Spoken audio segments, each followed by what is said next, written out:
लोग मियोसिस पढ़ रहे थे। मियोसिस में मियोसिस फर्स्ट पढ़ रहे थे। मियोसिस फर्स्ट का हम लोगों ने देखा था कि कई स्टेप था, जिसमें prophase first, metaphase first, anaphase first, telophase first, अर्थात जिस प्रकार से माइटोसिस डिवाइडेड था कई सब फेज में, हम लोग स्टडी पॉइंट ऑफ व्यू से मियोसिस फर्स्ट को भी कई सब स्टेज में डिवाइड किए थे। उसमें हम लोगों ने पहला स्टेप प्रोफेज का बात शुरू किया था, अर्थात प्रोफेज फर्स्ट का स्टडी शुरू किए थे। उसमें सबसे पहला स्टेप था लिप्टोटिन, जिसमें क्रोमोसोम जो है ना थीन थ्रेड लाइक अपीयर हुआ था या होता है, और उस पर जहां तहां नॉट पाया जाता है, क्रोमोमेर्स जिसको बोलते हैं ना, बीडेड क्रोमोसोम अपीयर होता है। उसके बाद सेकंड जो था जाइगोटिन था, जिसमें होमोलोगस क्रोमोसोम का पेयरिंग होता है। पेयरिंग समझते होंगे शायद आप, जोड़ा है ना, एक दूसरे के साथ जोड़ा बनाता है क्रोमोसोम्स। उसके बाद जो थर्ड था वो पैकिटिन स्टेज था। पैकिटिन स्टेज में क्या होता है, क्रोमोसोम जो है होमोलोगस क्रोमोसोम्स, उसके क्रोमैटिड जो है उनके बीच में क्रॉसिंग ओवर होता है, जो कि आपस में बाइवैलेंट बनाए हुए हैं, जुड़े हुए हैं जोड़ा के रूप में। उनके बीच में क्या होने वाला है, क्रॉसिंग ओवर होने वाला है या होता है। अब ये क्रॉसिंग ओवर क्या है, उसका क्या असर पड़ता है, उसको आज के क्लास में देखते हैं। क्रॉसिंग ओवर जो है वो आपका होता है पैकिटिन में अंत में, मतलब लेट पैकिटिन में होता है, प्रोफेज फर्स्ट के मियोसिस फर्स्ट में। और मियोसिस फर्स्ट किसका भाई, मियोसिस का। तो मियोसिस फर्स्ट के प्रोफेज फर्स्ट के पैकिटिन में ये घटना घटता है, कौन, क्रॉसिंग ओवर। इसमें नॉन सिस्टर क्रोमैटिड्स जो होते हैं होमोलोगस क्रोमोसोम्स का, वो रिकॉम्बिनेज एंजाइम के मदद से इस घटना में शामिल होते हैं। किस घटना में, क्रॉसिंग ओवर की घटना में। क्रॉसिंग ओवर में रिकॉम्बिनेशन होता है जेनेटिक मटेरियल का दो क्रोमोसोम्स के बीच में, और काइजमा बनता है। अब इसको हम थोड़ा फिगर से देखते हैं। ये देखिए बाइवैलेंट है, बाइवैलेंट मतलब दो क्रोमोसोम, टू क्रोमोसोम्स टेट्राड में है रूप में, मतलब चार धागा के रूप में है। अगर आपको थोड़ा बहुत भी पीछे का याद हो तो हम लोग देखे थे कि किसी भी क्रोमोसोम में जो दो क्रोमैटिड होता है उसे आपस में हम सिस्टर क्रोमैटिड कहते हैं, और दो अलग अलग क्रोमोसोम्स के बीच के क्रोमैटिड्स को आपस में नॉन सिस्टर क्रोमैटिड्स कहते हैं। यहाँ पर लेबलिंग किए हैं, देखो दूसरा नंबर क्रोमैटिड और तीसरा नंबर क्रोमैटिड को हम नॉन सिस्टर क्रोमैटिड कह रहे हैं। यहाँ पर हम इसको लिखे हैं 1 2 3 4, 1 2 3 4, चार क्रोमैटिड है और दो क्रोमोसोम है। ये जो बीच में जहां पर जुड़ा हुआ है क्रोमैटिड्स आपस में, दो क्रोमैटिड्स, उसको सेंट्रोमियर कहते हैं। पीछे के क्लास में हम लोगों ने इसको देखा था। अब हम यहाँ पर दो जो है ना जीन ले लेते हैं, उसके मतलब से समझते हैं। Capital T capital R, small T small R. आपके मन में आएगा कि कैपिटल टी क्या है, स्मॉल टी क्या है। जिस प्रकार से आयरन है या पारा है, मरकरी, सबका हम सिंबल से उसको डिनोट करते हैं। आयरन के लिए एफी यूज करते हैं, हाँ, मरकरी के लिए एचजी यूज करते हैं।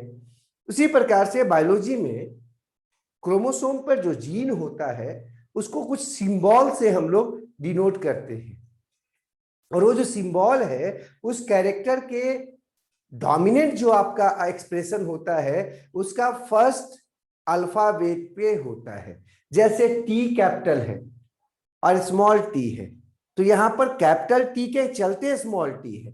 तो कैपिटल टी आया है टॉल कैरेक्टर के लिए। हाइट जो होता है, हाइट में दो हो जाएगा, टॉल या ड्वार्फ, है ना। तो टॉल डोमिनेंट है ड्वार्फ पर, मतलब ड्वार्फ छोटा है, और टॉल लंबा है, तो टॉल जो है ना वो आपका दबा देता है ड्वार्फ को। तो खैर कैपिटल टी जो है और स्मॉल टी है। तो मान लेते हैं ये तो मैटरनल क्रोमोसोम एक होगा इसमें से, और एक क्या होगा, पैटर्नल क्रोमोसोम होगा। होमोलोगस जो पेयरिंग होता है वो किसके बीच में होता है, एक मैटरनल क्रोमोसोम के बीच में होता है और एक पैटर्नल क्रोमोसोम के बीच में होता है। तो ये जो आपका है हमारे जो मान ली हम में ये हो रहा होगा, अगर हम में हो रहा होगा तो हमारे माँ से एक जो जीन आया होगा वो होगा, और एक जो है ना वो आपका पिता से जो जीन आया होगा वो होगा। अब जो हम में माँ से जीन आया होगा, मान लेते हैं ये वाला जीन हम में माँ से आया है कैपिटल टी कैपिटल आर वाला, और पिता से जो जीन आया है स्मॉल टी स्मॉल आर वाला आया है। अब ये दोनों पेयर्ड के रूप में है। क्रॉसिंग ओवर होने के बाद देखो क्या होने वाला है।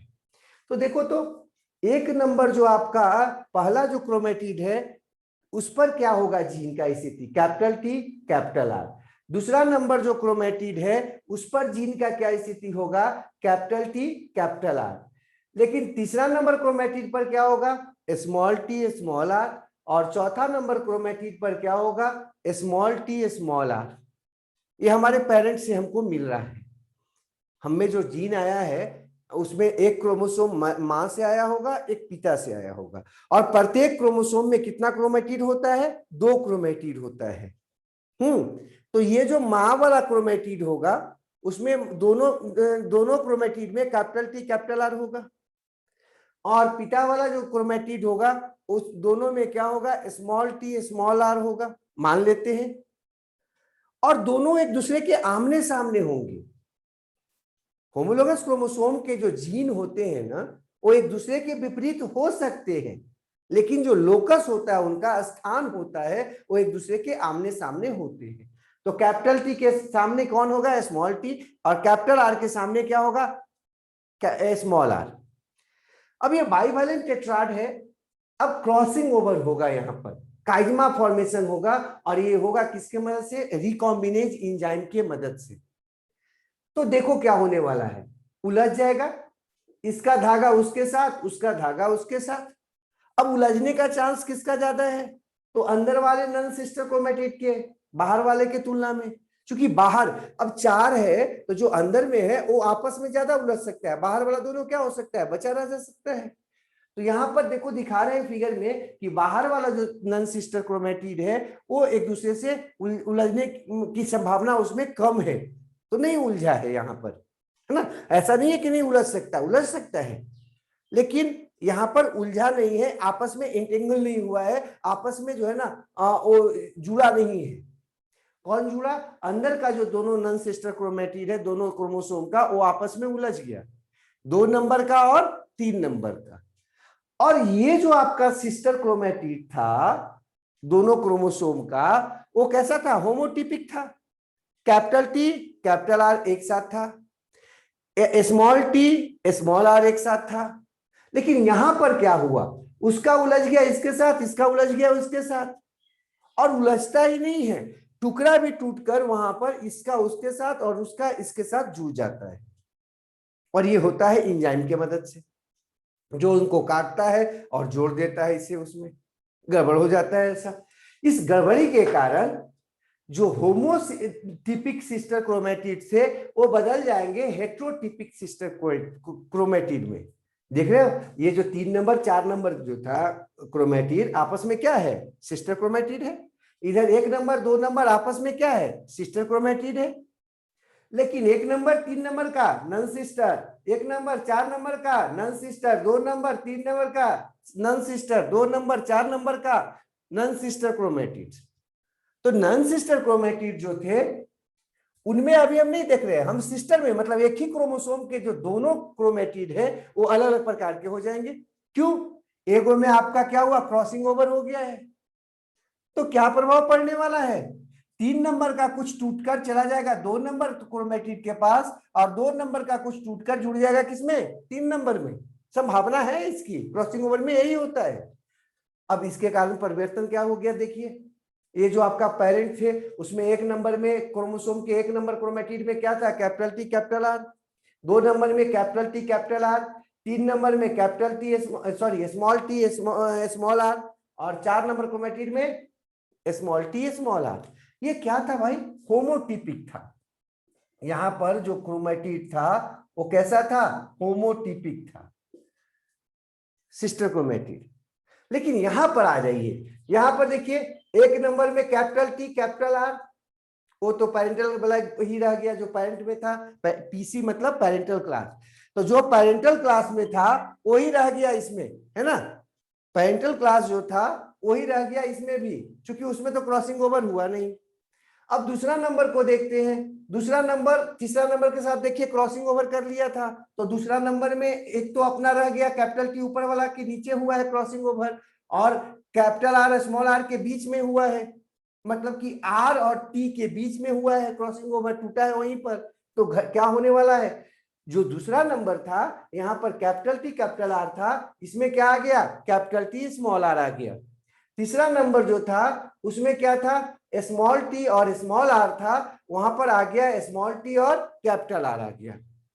जबकि चौथा जो था वो स्मॉल टी स्मॉल आर बचा रह गया। मतलब पहला नंबर क्रोमेटिड और चौथा नंबर क्रोमेटिड जो है उसमें कोई चेंज नहीं हुआ, वो पेरेंटल क्लास ही बचा रह गया। पेरेंटल पीसी का मतलब पेरेंटल क्लास है ना, जो पेरेंट में क्लास था वही रह गया उसमें भी।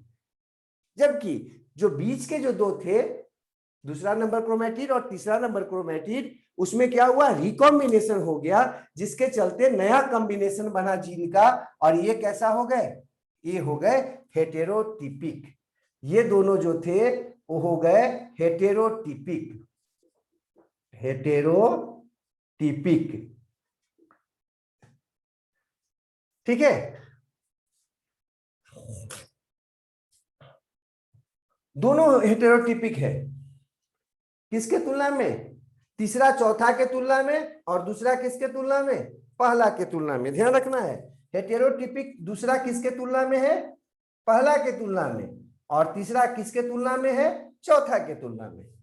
अब इससे क्या देख रहे हो आप, देखो तो पहले जो है कैपिटल टी हमेशा कैपिटल आर के साथ ही था, स्मॉल टी स्मॉल आर के साथ ही था, लेकिन यहां पर क्या हुआ, अब कॉम्बिनेशन बन गया नया। देखो 4 तरह का कॉम्बिनेशन आ गया, कैपिटल टी कैपिटल आर के साथ भी रह सकता है, कैपिटल टी स्मॉल आर के साथ आ गया है, स्मॉल टी कैपिटल आर के साथ आ गया है, और स्मॉल टी स्मॉल आर के साथ है। तो कितना तरह का वेरिएशन हो गया, 4 प्रकार का। ये जो है कैपिटल टी स्मॉल आर के साथ आया, स्मॉल टी कैपिटल आर के साथ आया, ये रिकॉम्बिनेंट क्लास हो गया, ये परिवर्तित क्लास रिकॉम्बिनेशन के कारण बना है, इसलिए इसको आरसी बोल रहे हैं, रिकॉम्बिनेंट क्लास, और पीसी पेरेंटल क्लास। अब ये जो है ना, इसके कारण हुआ क्या, देखो तो हेटेरोटिपिक जो आपका सिस्टर क्रोमेटिड बना, उसके कारण क्या हुआ, डेवलपमेंट ऑफ वेरिएशंस हुआ, है ना, वेरिएशन उत्पन्न हो गया। यहां पर 4 प्रकार के वेरिएशन, यहां पर सिर्फ 2 प्रकार के, कैपिटल टी कैपिटल आर के साथ और स्मॉल टी स्मॉल आर के साथ। लेकिन यहां पर कैपिटल टी कैपिटल आर के साथ भी, कैपिटल टी स्मॉल आर के साथ भी, स्मॉल टी कैपिटल आर के साथ भी, और स्मॉल टी स्मॉल आर के साथ भी, तो यहां पर वेरिएशन ज्यादा है।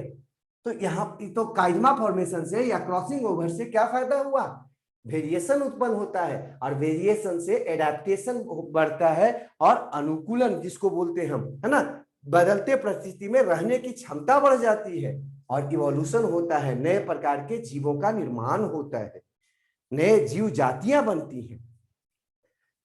यहां पर जो देख रहे हो ये उलझा हुआ एक दूसरे के साथ, इसी को तो हम लोग काइजमा कहते हैं। अगर याद होगा थोड़ा बहुत भी तो आपको बताए थे, इसी को क्या कहते हैं, काइजमा कहते हैं।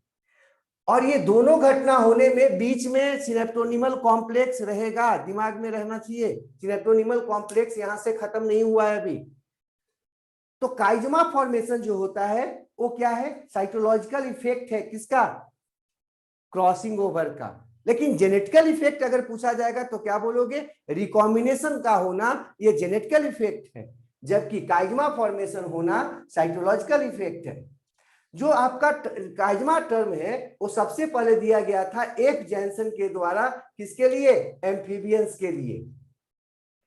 अब यहां पर आते हैं कि काइजमा का जो संख्या होता है किसी भी बाइवैलेंट में, ये दोनों बाइवैलेंट है ना बाबू, अब इसमें कितना काइजमा बनेगा, कितना क्रॉसिंग ओवर होगा, काइजमा लिखो या क्रॉसिंग ओवर लिखो, काइजमा तो नजर आ रहा है, क्रॉसिंग ओवर तो नजर नहीं आ रहा, क्रॉसिंग ओवर के चलते काइजमा बना, ऐसे कैचीनुमा रचना बना। तो ये जो काइजमा की संख्या या क्रॉसिंग ओवर की संख्या किसी बाइवैलेंट में कितनी होगी, वो डायरेक्टली प्रोपोर्शनल होता है लेंथ ऑफ क्रोमोसोम। क्रोमोसोम जितना लंबा होगा उसमें उतना संख्या में काइजमा या क्रॉसिंग ओवर होगा। ठीक है, तो ये आपको क्रॉसिंग ओवर के बारे में बता रहे थे, जो कि लेट पैकिटीन में होता है, किसका, प्रोफेज फर्स्ट में मियोसिस के। ठीक है, अब आते हैं हम डिप्लोटीन में, जो कि नेक्स्ट स्टेप है ना। अभी तक हम लोग स्टेप देखिए 3 देख लिए थे। किसमें किसमें देखे थे बाबू? 3 स्टेप देखे थे प्रोफेज फर्स्ट में। अब चौथा स्टेप देखते हैं डिप्लोटीन। डिप्लोटीन को हम लोग डिप्लोनीमा भी कहते हैं, जैसा कि हम लोग पीछे देखेंगे। इसमें क्या होने वाला है इसको थोड़ा सा देख लें। इसमें सबसे पहले जो है ना वो क्या होगा, देखते हैं थोड़ा फिगर से इसको। ठीक है, फिगर से देखते हैं। आइए, सबसे पहले पैकिटीन में याद करो क्या हुआ था। पैकिटीन में बाइवैलेंट टेट्राड नजर आया था, क्रॉसिंग ओवर हुआ था, काइजमा बन गया था। देखो काइजमा नजर आ रहा है बाबू। अब क्या होगा, सिनेप्टोनिमल कॉम्प्लेक्स जो कि दोनों होमोलोगस क्रोमोसोम के बीच में, मतलब बाइवैलेंट के बीच में है, वो डिसअपीयर्स हो जाएगा। किस किस किस स्टेज में होगा ये डिसअपीयर? पैकिटीन में नहीं, बल्कि पैकिटीन के बाद अगले स्टेप में, जिसका नाम है डिप्लोटीन। जैसे ही वो आपका सिनेप्टोनिमल कॉम्प्लेक्स डिसअपीयर होगा, तो सिनेप्टोनिमल कॉम्प्लेक्स क्या किए हुए था, दोनों क्रोमोसोम को एक दूसरे के पास पकड़ के रखे हुए था। देखा यह जाता है कि जैसे ही सिनेप्टोनिमल कॉम्प्लेक्स जो है ना डिसअपीयर होता है, दोनों सेंट्रोमियर एक दूसरे से दूर होने लगते हैं और बीच में गैप बनने लगता है। लेकिन इंड जो था टीलोमियर के तरफ, देखो क्या था, क्रोमोसोम आपस में जुड़ा हुआ था काइजमा बनने के कारण। तो वहां पर काइजमा नजर आएगा और बीच से क्या होगा, सेंट्रोमियर एक दूसरे से अलग होने लगेंगे होमोलोगस क्रोमोसोम में, जिसके चलते आप काइजमा को साफ साफ देख सकते हो। तो काइजमा का स्टडी अगर करना है हमको, तो सबसे अच्छा चरण कौन है, सबसे अच्छा जो स्टेज है आपका मियोसिस का, वो कौन है, डिप्लोटीन है, जिसमें आप क्लियर कट काइजमा को देख सकते हैं, उसको गिन सकते हैं, उसकी संख्या को देख सकते हैं। अब हम आगे बढ़ते हैं। चौथा जो चरण है वो तो आपका डिप्लोटीन था। 5वां चरण जो है ना उसका नाम है डाइकाइनेसिस। आगे पढ़ाएंगे, अभी तो हम डिप्लोटीन पढ़ा रहे हैं, लेकिन फिगर तीनों का एक साथ बनाकर दिखा रहे हैं क्या अंतर हुआ। इसमें सिनेप्टोनिमल कॉम्प्लेक्स था तो ठीक से पकड़ के रखे हुए था। सिनेप्टोनिमल कॉम्प्लेक्स जो है ना डिप्लोटीन में क्या हो गया, डिसअपीयर हो गया। जैसे ही डिसअपीयर हुआ वो सेंट्रोमियर एक दूसरे से दूर होने लगेगा, किसका, होमोलोगस पेयर का। और जो लास्ट है डाइकाइनेसिस, उसमें क्या होने वाला है, बाइवैलेंट टेट्राड उसमें भी है, लेकिन टर्मिनलाइज काइजमा हो जाएगा। टर्मिनलाइज का मतलब काइजमा जो है ना अंतिम छोर पर पहुंच जाएगा एकदम, किसका, होमोलोगस क्रोमोसोम्स के अंतिम छोर पर पहुंच जाएगा। तो टर्मिनलाइज काइजमा जो है ना वो नजर आएगा हमको किस स्टेज में, डाइकाइनेसिस में। जबकि डिस्टिंक्ट काइजमा मतलब साफ साफ काइजमा हमको नजर किस स्टेज में आएगा, वो आपका डिप्लोटीन में नजर आता है। ये आपको हम अब थोड़ा सा डिप्लोटीन को लिखकर देखते हैं। तो शुरू कर, हाँ, तो डिप्लोटीन में क्या देखें हम, ये सबसे लंबा मोस्ट एक्सटेंसिबल फेज होता है प्रोफेज का। इवन कई स्ट्रक्चर्स में, कई सेल्स में तो ये कई सालों तक रह सकता है लगातार। इसमें क्या क्या हुआ था, सिनेप्टोनिमल कॉम्प्लेक्स जो था क्रोमोसोम, होमोलोगस क्रोमोसोम्स के बीच में, बाइवैलेंट के बीच में, वो डिसअपीयर हो जाएगा, डिसॉल्व कर जाएगा। और जो रिकॉम्बाइंड जो होमोलोगस क्रोमोसोम थे, मतलब जो बाइवैलेंट थे, उनके दोनों क्रोमोसोम एक दूसरे से अलग होने लगेंगे। कहां से, सेंट्रोमियर के पास से। और सेंट्रोमियर से जब अलग होने लगेंगे तो एक शेप जो है ना स्ट्रक्चर अब बनेगा, किसका, क्रोमोसोम का। क्यों एक शेप बनेगा, क्योंकि वो जुड़े हुए हैं काइजमा के साइड पे। तो काइजमा जो है ना वो आपका जहां पर जुड़े हुए हैं, उलझे हुए हैं, वो आपका तो रहेगा, लेकिन सेंट्रोमियर से एक दूसरे से अलग होने लगेंगे। नतीजतन ऐसा नजर आने लगेगा और एकदम साफ काइजमा जो है ना वो देखा जा सकता है। तो काइजमा को आसानी से देखा जा सकता है, डिस्टिंक्ट काइजमा देखा जा सकता है। देखो एक एग्जांपल लिखे हैं oocytes वर्टिब्रेट का। हम लोगों में वर्टिब्रेट्स में जो oocytes होता है, oocytes का निर्माण जो होता है, उसमें डिप्लोटीन स्टेज में कई महीने या साल तक जो है ना वो पड़ा रह सकता है उसी तरह से oocytes। और उस स्टेज को हम डिक्टियोटीन कहते हैं। तो डिक्टियोटीन क्या है? एक फेज है, एक स्टेज है जो oocytes के निर्माण के समय होता है। इसमें आपका क्या होता है? निष्क्रिय रूप में oocyte पड़ा रहता है कई महीने तक या साल तक, और फिर वो आपका एक्टिवेट हो सकता है और अपने डिवीजन को पूरा करता है। अगला है डाइकाइनेसिस, जो पांचवा है स्टेप मियोसिस में प्रोफेज फर्स्ट का, वो है आपका डाइकाइनेसिस। इसमें होमोलोगस क्रोमोसोम जो है ना, वो एक दूसरे से अलग हो रहे हैं, होते जा रहे हैं, ऐसे अलग होते जा रहे हैं। नतीजतन क्रोमोसोम जो है ना, वो आपका काइजमा जहां पर था एकदम छोर पर पहुंच जाएगा। काइजमा उलझा हुआ जो आपका रीजन है दो होमोलोगस क्रोमोसोम के बीच में, वो कहां पहुंच जाएगा? इंड पर पहुंच जाएगा, टीलोमेयर पर पहुंच जाएगा। तो ऐसे ऐसे आपका होमोलोगस जो स्ट्रक्चर नजर आएगा क्रोमोसोम को, उसको अगर हम देखेंगे तो काइजमा कहां आ जाएगा? इंड पर आ जाएगा, टर्मिनलाइज्ड हो जाएगा। अर्थात टर्मिनलाइज्ड काइजमा आपको नजर आएगा किसमें? डाइकाइनेसिस में। वो जो जिस सेल में आपका मियोसिस हो रहा है उसका न्यूक्लियर मेम्ब्रेन और न्यूक्लियोलस डिसअपियर होने लगेगा, समाप्त होने लगेगा, डिसोसिएट होने लगेगा, जिससे न्यूक्लियस का जो लिक्विड है जिसको कैरियोलिम्फ कहते हैं, वो साइटोसोल के साथ मिक्स करेगा, मतलब साइटोप्लाज्म के लिक्विड के साथ मिक्स करे जाएगा, हो जाएगा। और मिक्स होने के कारण स्पिंडल फॉर्मेशन इनिशिएट हो जाएगा, स्पिंडल का निर्माण शुरू हो जाएगा। अगर एनिमल सेल है तब स्पिंडल फॉर्मेशन शुरू होगा किससे? सेंट्रोसोम से, ठीक है। और अगर प्लांट सेल है तो देखा जाता है पोलर कैप होता है, मतलब दो विपरीत पोल पर जो है ना, वैसा आपका माइक्रोफाइब्रिल्स का और साइटोलॉजिकल जो आपके स्केलेटन, साइटोलॉजिकल स्केलेटन जो होता है उसके कुछ एक ग्रुपिंग हो जाता है और दो डिफरेंट पोल्स से जो है ना स्पिंडल फाइबर निर्माण शुरू हो जाता है। क्रोमोसोम जो है यहाँ छोटा और मोटा हो जाएगा और धीरे धीरे बीच के तरफ बढ़ने लगेगा। किसके तरफ? इक्वेटर के तरफ। क्योंकि जस्ट इसके बाद का जो फेज है उसका नाम है मेटाफेज फर्स्ट। मेटाफेज फर्स्ट में क्या होगा? क्रोमोसोम जो था किस रूप में है? अभी सब बाइवैलेंट के रूप में, वो आपका स्पिंडल फाइबर से जुड़ जाएगा। तो आते हैं मेटाफेज फर्स्ट में। मेटाफेज फर्स्ट के बाद नेक्स्ट है एनाफेज फर्स्ट। हम आप लोगों से यही चाहेंगे कि आप लोग क्या करें, माइटोसिस का प्रोफेज, तो ये प्रोफेज तो हम यहाँ पढ़ा दिए मियोसिस का, माइटोसिस का प्रोफेज, मेटाफेज, एनाफेज, टीलोफेज, ये चारों स्टेज को ठीक से देख के आए।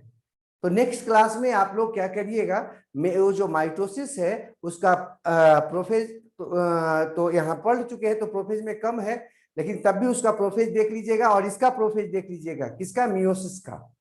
और उसके बाद बाकी जो है स्टेजेज माइटोसिस का, मेटाफेज, एनाफेज, टीलोफेज, उन तीनों को ठीक से देख लीजिएगा। तो क्या करेंगे, यहां पर दोनों में सेपरेशन दिखाएंगे कि मेटाफेज फर्स्ट किसका?